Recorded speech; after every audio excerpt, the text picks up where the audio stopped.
بسم اللہ الرحمن الرحیم۔ پارہ نمبر 10 کا خلاصہ پیش خدمت ہے۔ پارہ نمبر 10 میں اللہ رب العزت نے جو مضامین بیان فرمائے ہیں ان میں سے ایک مضمون ہے میدان جنگ میں دشمن کے مقابلے میں ثابت قدمی کا مظاہرہ کرنا۔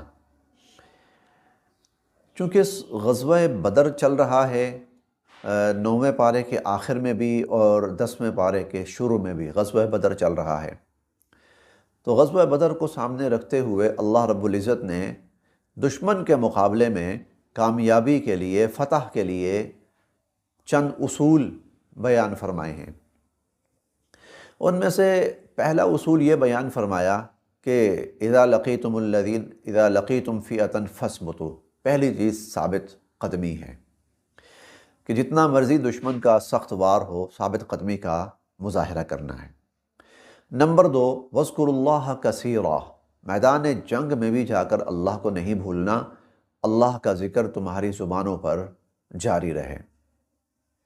نمبر 3، وَأَطِيعُوا اللَّهَ وَرَسُولَهُ، میدان جنگ میں بھی اور دشمن کا مقابلہ کرتے ہوئے بھی اللہ اور اس کے رسول صلی اللہ علیہ وسلم کی اطاعت وہ برقرار رکھنی ہے اور اس کا پورا خیال رکھنا ہے۔ اور چوتھی چیز، وَاصْبِرُوا إِنَّ اللَّهَ مَعَ الصَّابِرِينَ، کہ میدان جنگ کے اندر صبر کا مظاہرہ کرنا ہے، کیونکہ ظاہر ہے لڑائی ہے، جنگ ہے، دشمن ہے اور اسلحہ ہے، بارود ہے، کسی ساتھی کا کوئی جسمانی اعضاء ناکارہ ہو جاتا ہے، جسمانی عضو شہید ہو جاتا ہے، اس کے اندر کوئی ساتھی خود شہید ہو جاتا ہے، خود آدمی زخمی ہو جاتا ہے، تو صبر کا مظاہرہ کرنا ہے۔ یہ 4 کام تو تھے جو کرنے ہیں۔ اس کے ساتھ ساتھ اللہ تعالیٰ نے 3 کاموں سے بچنے کی بھی تلقین فرمائی ہے۔ ان میں سے ایک یہ ہے کہ وَلَا تَنَازَعُوا، جب تم دشمن کے مقابلے میں لڑنے کے لیے نکلے ہو تو دیکھو آپس میں کہیں تمہارے درمیان پھوٹ نہیں پڑنی چاہیے، سب ایک بات، ایک رائے پر متفق ہو۔ اور اس کے ساتھ ساتھ جب دشمن کے مقابلے میں نکلو تو تکبر نہیں کرنا، تکبر کا مظاہرہ نہیں کرنا، ریاکاری کا مظاہرہ نہیں کرنا، اس سے اللہ کی مدد ختم ہو جاتی ہے۔ اور تیسرا یہ ہے کہ اکڑ کر نہیں چلنا کہ اللہ کو ایسی چال پسند نہیں ہے۔ یہ 7 چیزیں تھیں جو اللہ تعالیٰ نے بیان فرمائیں میدان جنگ میں دشمن کا مقابلہ کرنے کے حوالے سے۔ اسی طرح ایک مضمون جو اس 10ویں پارے میں ہے، یہ مضمون ہماری پوری زندگی پر محیط ہے۔ ایک واقعہ بیان کیا اور اس واقعے کے ضمن میں دشمن کہہ لیں یا شیطان کہہ لیں، اس کے ایک بہت بڑے وار کا ذکر کیا، شیطان کا ایک بہت بڑا حربہ، شیطان کی ایک بہت بڑی چال، اور دنیا کی بہت بڑی تعداد شیطان کی اس چال کا شکار ہوتی ہے۔ اسے کہا جاتا ہے تزیین۔ تزیین کا مطلب ہوتا ہے کہ شیطان برائی کو اچھائی کے روپ میں پیش کرتا ہے، برائی کو اچھائی کے روپ میں پیش کرتا ہے۔ چنانچہ جو واقعہ بیان کیا وہ یہ ہے کہ میدان بدر میں کفار کی فوج کے ساتھ لڑنے کے لیے شیطان بھی آیا۔ وَإِذْ زَيَّنَ لَهُمُ الشَّيْطَانُ أَعْمَالَهُمْ وَقَالَ لَا غَالِبَ لَكُمُ الْيَوْمَ مِنَ النَّاسِ، وہ آیا، انسانی شکل ہے، مشرکین یہ نہیں پہچان سکے کہ یہ انسان ہے یا یہ کوئی جن شیطان ہے، وہ نہیں پہچان سکے، انسان ہے، میں فلاں قبیلے کا سردار ہوں، یا میرے ساتھ 500 فوج ہے۔ اور مشرکین کا حوصلہ بڑھانے لگا، وہ کہنے لگا کہ لا غالب لکم اليوم من الناس، اتنی بڑی فوج، اتنا جذبہ، اتنی تمہاری تربیت، تم پر کون غالب آ سکتا ہے؟ اب دیکھا جائے تو شیطان جو ہے وہ دشمن کو نہیں بلکہ وہ کفر کو اچھا بنا کر ان کے سامنے پیش کر رہا ہے۔ برائی کو اچھا بنا کر ان کے سامنے پیش کر رہا ہے، گناہ کو اچھا بنا کر ان کے سامنے پیش کر رہا ہے، ان کو اس گناہ پر ثابت رہنے کی ترغیب دے رہا ہے، تلقین کر رہا ہے۔ وَإِنِّي جَارٌ لَكُمْ، میں تمہارے ساتھ ہوں۔ اچھا، فَلَمَّا تَرَاءَتِ الْفِئَتَانِ، دونوں فوجیں آمنے سامنے ہوئیں۔ جب دونوں فوجیں آمنے سامنے ہوئیں تو اللہ رب العزت کی طرف سے مدد اتری فرشتوں کی صورت میں۔ شیطان بہرحال ایسی مخلوق ہے جو فرشتوں کو دیکھ سکتا ہے، اس نے فرشتوں کو دیکھا جبرائیل امین آ رہے ہیں، میکائیل علیہ السلام آ رہے ہیں اور فرشتے آ رہے ہیں، وہ سمجھ گیا اب میری خیر نہیں، چنانچہ نکص علی عقبیہ، بھاگا وہاں سے۔ تو کہنے لگا انی بریء منکم، او بھائی میں تمہیں نہیں جانتا، تم کون ہو، تم کون نہیں ہو، میرا تمہارا کوئی تعلق نہیں، میرا تمہارا کوئی واسطہ نہیں ہے۔ انی اریٰ ما لا ترون، جو میں دیکھ رہا ہوں تم نہیں دیکھ سکتے۔ انی اخاف اللہ، مجھے اللہ سے ڈر لگتا ہے۔ یہاں اللہ تعالیٰ نے اس واقعے کے ضمن میں دو چیزیں ہمیں سمجھائی ہیں اور بڑی وضاحت سے سمجھائی ہیں۔ ایک یہ کہ شیطان بڑے خوبصورت انداز کے اندر، بڑے پرکشش نعروں کے ساتھ برائی کو ہمارے سامنے پیش کرتا ہے اور ہمیں ہمارے اندر ایسا شوق پیدا کرتا ہے کہ ہم اس برائی کو اختیار کریں۔ آج آپ دنیا میں جا کے دیکھ لیں، جتنی برائیاں ہیں، جتنے گناہ ہیں، ان کے لیے بڑے پرکشش نعرے ہیں، بڑے سنہری جال ہیں جن کے اندر جکڑا جاتا ہے۔ تو ایک اللہ نے یہ بیان کیا، شیطان کے اس جال سے بچنا ہے، اور دوسری بات یہ بیان کی کہ شیطان خود پھنسا کر دوسروں کو اور خود نکل جاتا ہے پھر انشاءاللہ ہم جب 13ویں پارے میں پہنچیں گے نا تو اس وقت پھر اس کی مزید تفصیل بھی میں آپ کے سامنے عرض کروں گا، وہ بھی بہت عبرت آموز اور نصیحت آموز ہے۔ شیطان کا یہ بہت بڑا جال ہے، تزیین، یعنی برائی کو اچھائی کے روپ میں پیش کرنا، اور جب آدمی اس برائی میں مبتلا ہو جائے تو شیطان کہتا ہے انی بریء منکم، السلام علیکم، میرا تیرا کوئی تعلق نہیں ہے، تو جان اور تیرا کام جانے۔ اس کے ساتھ ساتھ اللہ تعالیٰ نے جو مضمون بیان کیا ہے 10ویں پارے میں، وہ مسلمانوں کو کفار کے خلاف لڑنے کے لیے اور جنگ کرنے کے لیے اور ان کا مقابلہ کرنے کے لیے ہمہ وقت تیار رہنے اور بھرپور جنگی تیاری کا حکم دیا ہے، کیونکہ دوسرے پارے میں اللہ تعالیٰ فرماتے ہیں وَلَا يَزَالُونَ يُقَاتِلُونَكُمْ، یہ ہمیشہ تم سے لڑیں گے، انہوں نے بیٹھنا نہیں ہے سکون سے، امن کی بات تم کرو گے، یہ نہیں کریں گے۔ وَلَا يَزَالُونَ يُقَاتِلُونَكُمْ، یہ تو ہمیشہ تم سے لڑتے رہیں گے۔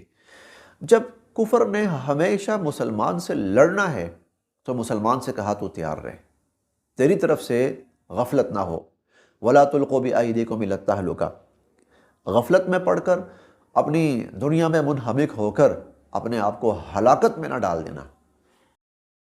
اب جنگی تیاریوں کے بارے میں فرمایا کہ وَأَعِدُّوا لَهُم مَّا اسْتَطَعْتُم مِّن قُوَّةٍ، جتنی طاقت کا جو بھی معیار ہے دنیا میں بدلتا رہے گا، اس کی شکل بدلتی رہے گی، تو تم تیار رکھو، اور مَا اسْتَطَعْتُم، جتنا تم سے ہو سکتا ہے، وَمِن رِبَاطِ الْخَيْلِ، اور تیار بندے ہوئے گھوڑے۔ اس زمانے میں گھوڑے ہوتے تھے، آج کے زمانے میں ٹینک ہیں، توپیں ہیں اور جنگی طیارے ہیں، آبدوزیں ہیں، یہ ساری وہ چیزیں ہیں جو جنگ میں استعمال ہوتی ہیں۔ تو اللہ تعالیٰ نے مسلمانوں کو تلقین کی ہے کہ تم ان دشمنوں کا مقابلہ کرنے کے لیے ہمہ وقت تیار رہو۔ پھر ظاہر ہے کہ جب جنگی اسلحہ تیار ہونا ہے تو وہ 2-4 روپے کی بات نہیں ہے، وہ تو اربوں کھربوں کی بات ہوتی ہے۔ تو اللہ تعالیٰ نے مسلمانوں کو یہ بھی ترغیب دی کہ وَمَا تُنْفِقُوا مِنْ شَيْءٍ فِي سَبِيلِ اللَّهِ، اگر تم اس میں مال خرچ کرو گے یوفَّ الیکم، تو اللہ تعالیٰ کی طرف سے تمہیں پورا بدلہ دیا جائے گا۔ یعنی جو جنگی اسلحہ تیار کرنے، دشمن کا مقابلہ کرنے کے لیے تیاری پر جتنا فنڈ خرچ ہوگا، دفاعی فنڈ خرچ ہوگا، اللہ کی طرف سے اس کا اجر ملے گا، بدلہ ملے گا، ثواب ملے گا۔ اللہ پاک مسلمانوں کے مال و منال میں اور معیشت میں برکتیں نصیب فرمائیں گے۔ اس کے بعد آگے شروع ہوتی ہے سورہ التوبہ۔ سورہ التوبہ کی ابتدا میں اللہ تعالیٰ نے مشرکین جتنے بھی تھے جو مکہ میں تھے، سن 8 ہجری میں مکہ فتح ہوا، رمضان سن 8 ہجری میں مکہ فتح ہوا۔ مکہ فتح ہوا تو پہلے سال حضور علیہ الصلوۃ والسلام خود نہیں گئے، سیدنا حضرت ابو بکر صدیق رضی اللہ تعالی عنہ کو حج کا امیر بنا کر اور سیدنا حضرت علی المرتضیٰ رضی اللہ تعالی عنہ کو ان کا معاون بنا کر بھیجا۔ اب یہ حضرات جب حج کے لیے گئے ہیں، اب پہلا حج ہے جو مسلمانوں کے زیر انتظام ہو رہا ہے۔ حضور علیہ الصلوۃ والسلام ابھی خود نہیں گئے، کیونکہ ابھی ماحول اسلام ایمان والا اور شرکیہ ماحول ملا جلا ہے، مسلمان بھی ہیں مشرک بھی ہیں، ابھی بہت کچھ شرک کی جو بقیہ باقیات ہیں وہ موجود ہیں، اب اس کو صاف کرنا تھا۔ چنانچہ وہاں کچھ اعلانات کروائے گئے، اور ان میں سے ایک بڑا اعلان یہ تھا کہ جو مشرکین ہیں وہ اب مکہ چھوڑ دیں۔ اس کی وجہ یہ ہے کہ مکہ کو اسلام کی چھاؤنی بنانا تھا، اسلام کی چھاؤنی بنانا تھا۔ کنٹونمنٹ ایریاز جو ہوتے ہیں اس میں ہر قسم کے لوگوں کو رہنے کی اجازت نہیں ہوتی، یہ اسلام کی چھاؤنی بننی ہے، لہٰذا جتنے بھی غیر مسلم لوگ ہیں اب وہ یہاں سے چلے جائیں۔ البتہ کچھ تھوڑا بہت ٹائم دیا گیا، کچھ کو 4 ماہ کا، کچھ کو اس سے کم کا، کچھ کو اس سے زیادہ کا، لیکن اصولی جو بات تھی وہ یہ کہ مکۃ المکرمہ کو اسلام کی چھاؤنی بنانا ہے، لہذا وَلَا يَقْرَبُ الْمَسْجِدَ الْحَرَامَ بَعْدَ عَامِهِمْ هَٰذَا، اس سال کے بعد اب مشرکین کو حرم کے اندر اور مکہ میں آنے کی اجازت نہیں ہوگی۔ ایک اہم مضمون یہ بھی بیان ہوا ہے۔ اسی طرح 10ویں پارے کے مضامین میں سے ایک اہم مضمون ہے غزوہ حنین۔ اختصار کے ساتھ عرض کرنا ہے، مختلف غزوہ تھا، غزوہ حنین مختلف غزوہ تھا۔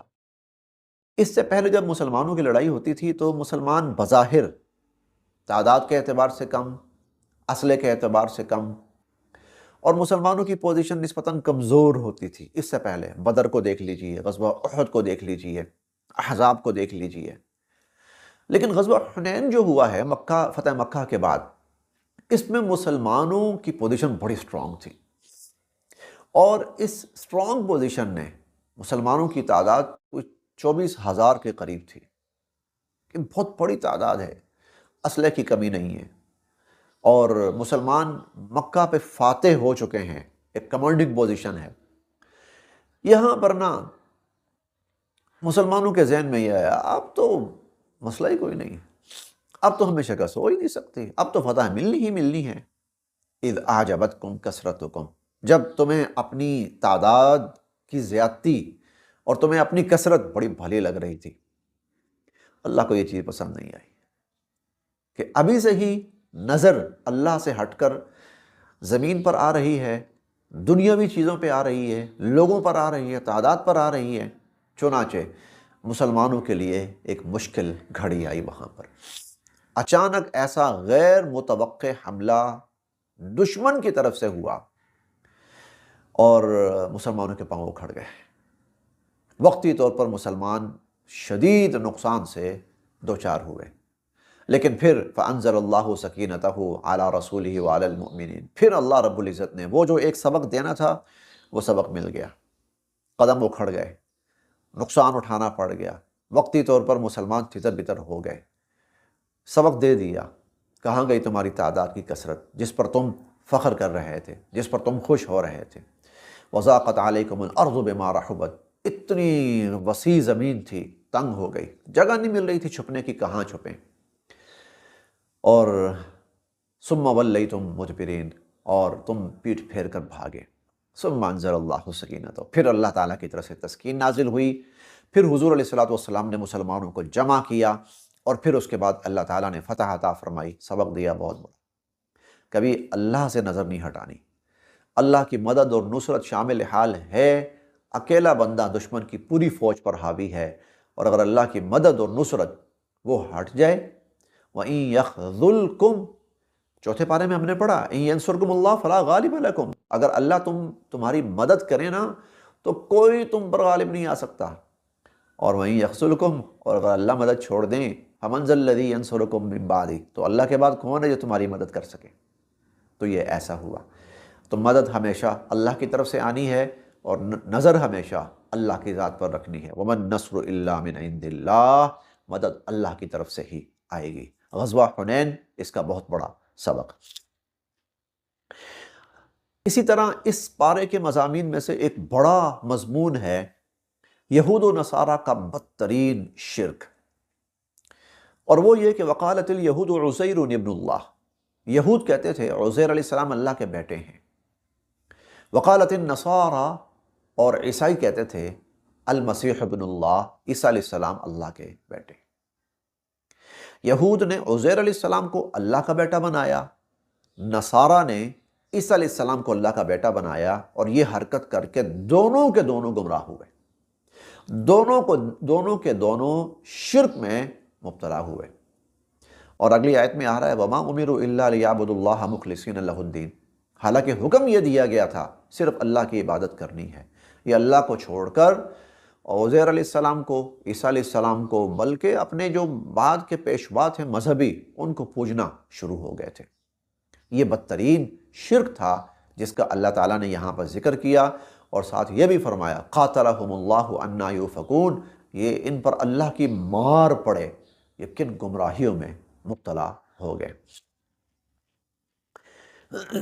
اسی طرح اس پارے کے مضامین میں سے ایک مضمون اور بھی ہے، بہت بڑا مضمون ہے، اور وہ غزوہ تبوک ہے، لیکن اسے انشاءاللہ ہم 11ویں پارے کے خلاصے میں بیان کریں گے۔ اللہ تعالیٰ نے زکوٰۃ کا تذکرہ فرمایا اور مصارف زکوٰۃ بیان کیے۔ مصارف زکوٰۃ کا مطلب یہ ہے کہ ہم جب زکوٰۃ دینا چاہیں تو کس کو دے سکتے ہیں، کون زکوٰۃ کا حقدار اور مستحق ہے۔ تو 8 قسم کے افراد کا ذکر کیا اللہ تعالیٰ نے۔ یہ 8 قسم، ان میں سے کوئی بھی ہے اس کو زکوٰۃ دی جا سکتی ہے۔ نمبر 1، للفقراء، جو فقیر ہے۔ فقیر کس کو کہتے ہیں؟ جس کے پاس کچھ بھی نہیں ہے، بالکل خالیات۔ نمبر 1 للفقراء۔ نمبر 2 المساکین، مساکین محتاج، وہ کون ہیں؟ کچھ تھوڑا بہت ہے لیکن ضروریات پوری نہیں ہو پاتی، اس کو بھی زکوٰۃ دی جا سکتی ہے۔ والعاملین علیہا، اور تیسرا جو مصرف ہے وہ عاملین زکوٰۃ ہیں۔ عاملین زکوٰۃ کا مطلب زکوٰۃ وصول کرنے، زکوٰۃ کا جو محکمہ ہے اس میں جو لوگ زکوٰۃ وصول کرنے پر مامور ہوتے ہیں ان کو بھی زکوٰۃ دی جا سکتی ہے۔ والمؤلفۃ قلوبہم، ایسے لوگ جو نئے مسلمان ہیں، یہ خدشہ ہو کہ خدا نخواستہ کہیں یہ دوبارہ اسلام چھوڑ کر کفر میں نہ چلے جائیں، تو زکوٰۃ سے ان کی مالی مدد کی جا سکتی ہے تاکہ وہ اسلام پر قائم رہیں۔ اور والعاملین علیہا والمؤلفۃ قلوبہم وفی الرقاب، اور غلاموں کو آزاد کروانے میں۔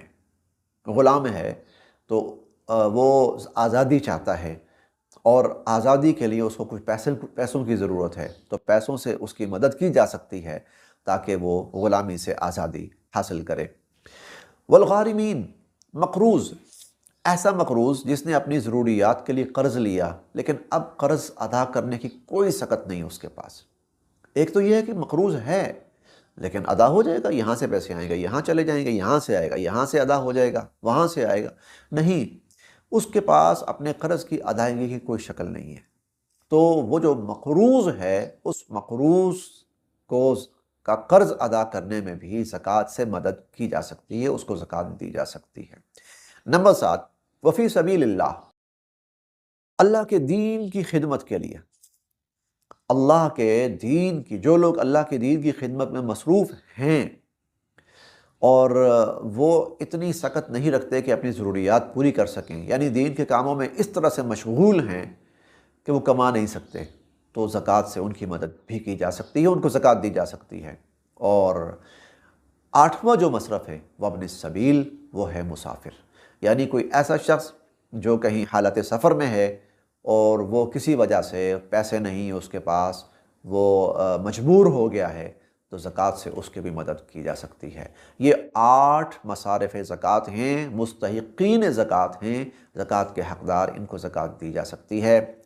مضامین تو اور بھی بہت سے ہیں لیکن اختصار پیش نظر رکھنا ہے۔ اللہ تعالی ہم سب کے لیے عمل کی راہیں آسان فرمائے۔